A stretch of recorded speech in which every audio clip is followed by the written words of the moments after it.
নমস্কার, আমি সুমন। আজকের এই ভিডিওটির মধ্যে দিয়ে আমরা দ্বিকক্ষ বিশিষ্ট আইনসভার পক্ষে এবং বিপক্ষে যুক্তি দিয়ে আলোচনা করব। তাহলে চলো ভিডিওটি শুরু করা যাক। দেখো, আইনসভার গঠন এক কক্ষ বিশিষ্ট হবে নাকি দ্বিকক্ষ বিশিষ্ট হবে এই নিয়ে কিন্তু যথেষ্ট মতবিরোধ রয়েছে। কেউ কেউ এই এক কক্ষ বিশিষ্ট আইনসভার পক্ষে, আবার কেউ কেউ দ্বিকক্ষ বিশিষ্ট আইনসভার পক্ষে। এক কক্ষ বিশিষ্ট আইনসভা মানে কি? একটি মাত্র কক্ষ নিয়ে যে আইনসভা গঠিত হয় তাকে এক কক্ষ বিশিষ্ট আইনসভা বলে, এবং দুটি কক্ষ নিয়ে যে আইনসভা গঠিত হয় তাকে দ্বিকক্ষ বিশিষ্ট আইনসভা বলে। এবার তোমাদের মনে প্রশ্ন আসতে পারে যে দুটি কক্ষ কীরকম। দেখো, একটি আইনসভার দুটো কক্ষ থাকতে পারে, আবার একটিও থাকতে পারে। দুটো কক্ষ থাকলে কীরকম হবে? একটি হবে উচ্চ কক্ষ আর একটি হবে নিম্ন কক্ষ। যেমন ভারতবর্ষের ক্ষেত্রে উচ্চ কক্ষের নাম হলো রাজ্যসভা এবং নিম্ন কক্ষের নাম হলো লোকসভা। এবার আমরা এই দ্বিকক্ষ বিশিষ্ট আইনসভার সপক্ষে যে যুক্তিগুলো রয়েছে সেইগুলো প্রথমে জেনে নেব। দেখো, প্রথম পয়েন্টটি হলো নিম্ন কক্ষের স্বৈরাচারিতা রোধ। যদি একটি মাত্র কক্ষ নিয়ে আইনসভা গঠিত হয় তাহলে অনেক সময় স্বৈরাচারী আইন প্রণীত হওয়ার যথেষ্ট সম্ভাবনা থেকে যায়। কিন্তু এই স্বৈরাচারিতা রোধ করার জন্য যদি আরেকটি কক্ষ থাকে সেই সমান ক্ষমতা সম্পন্ন, তাহলে কি হয়? এই স্বৈরাচারী আইন কিন্তু প্রণয়ন করা যায় না। এই স্বৈরাচারিতা রোধ করার জন্য আরেকটি কক্ষ থাকা অত্যন্ত গুরুত্বপূর্ণ। এতে কি হয়? ব্যক্তি স্বাধীনতা সুরক্ষিত থাকে। দ্বিতীয় পয়েন্টটি হলো সুচিন্তিত আইন প্রণয়ন। এক কক্ষ বিশিষ্ট যদি আইনসভা থাকে তাহলে অনেক সময় সাময়িক আবেগের বশে অনেক আইন প্রণয়ন করা হয়ে যায়। কিন্তু দুটি কক্ষ থাকলে কি হয়? যে কোনো আইন যখন প্রণয়ন করা হয় সেই আইনটি নিয়ে দুটি কক্ষে তর্ক বিতর্ক হয়, আলাপ আলোচনা হয়। এতে কি হয়? জনগণের কল্যাণের জন্য যেই আইনটা সুইটেবল হবে সেই আইনটি কিন্তু তৈরি করা হয়। 3 নম্বর পয়েন্টটি হলো সংখ্যালঘুদের স্বার্থ রক্ষা।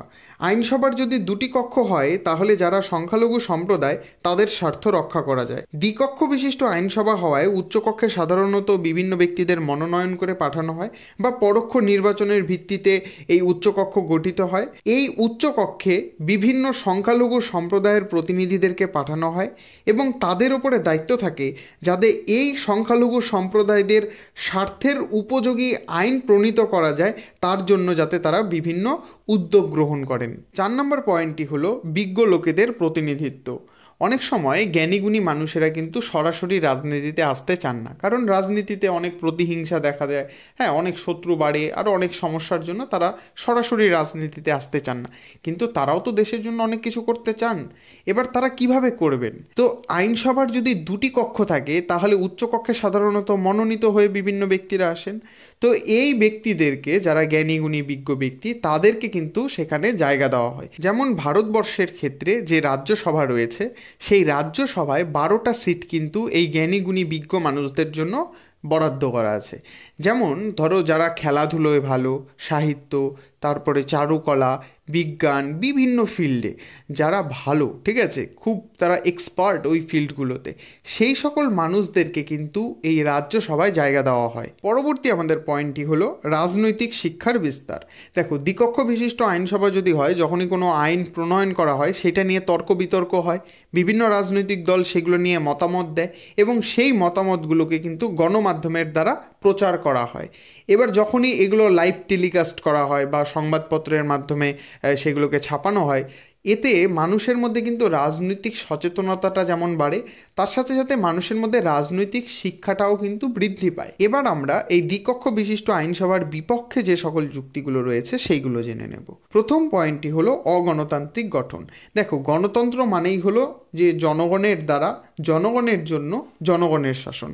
সেহেতু একটি গণতান্ত্রিক রাষ্ট্রের আইনসভা জনগণের নির্বাচিত প্রতিনিধিদের নিয়েই গঠিত হওয়া উচিত। যদি দ্বিকক্ষ বিশিষ্ট আইনসভা হয় তাহলে উচ্চকক্ষে বিভিন্ন বিশেষ শ্রেণীর মানুষেরা সেখানে জায়গা পায়, আর এই বিষয়টা কিন্তু সম্পূর্ণ অগণতান্ত্রিক। পরবর্তী পয়েন্টটি হলো অপচয়মূলক। দ্বিকক্ষ বিশিষ্ট আইনসভা হওয়ায় দুটি কক্ষের যেই সদস্যরা থাকবেন তাদেরকে বেতন ভাতা আরও অন্যান্য সরকারি সুযোগ সুবিধাগুলো দিতে হবে। তো এইগুলোর পেছনে অনেক টাকা পয়সা খরচ হয়, আর এতে কি হয়? সরকারি সম্পদ নষ্ট হচ্ছে। অ্যাকচুয়ালি তাদের আর্গুমেন্টটা এইরকম যে দ্বিকক্ষ বিশিষ্ট হওয়াতে কি হয়, উচ্চকক্ষে সাধারণত এই মনোনীত ব্যক্তিরা যান, আর নিম্নকক্ষে যেই দল মেজরিটি পায় সেই দলের বেশিরভাগ সদস্যরা যান।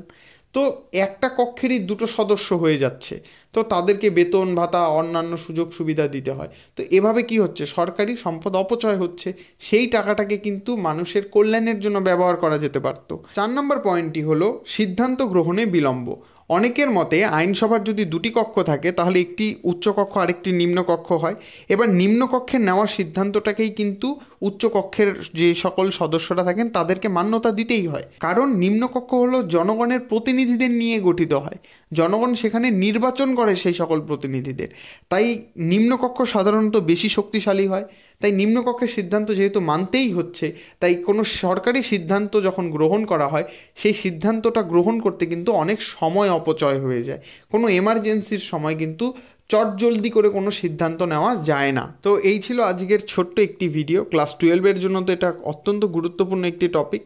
যদি তোমাদের ভিডিওটি ভালো লেগে থাকে অবশ্যই ভিডিওটিতে একটি লাইক, কমেন্ট এবং চ্যানেলটিকে সাবস্ক্রাইব করে দিও।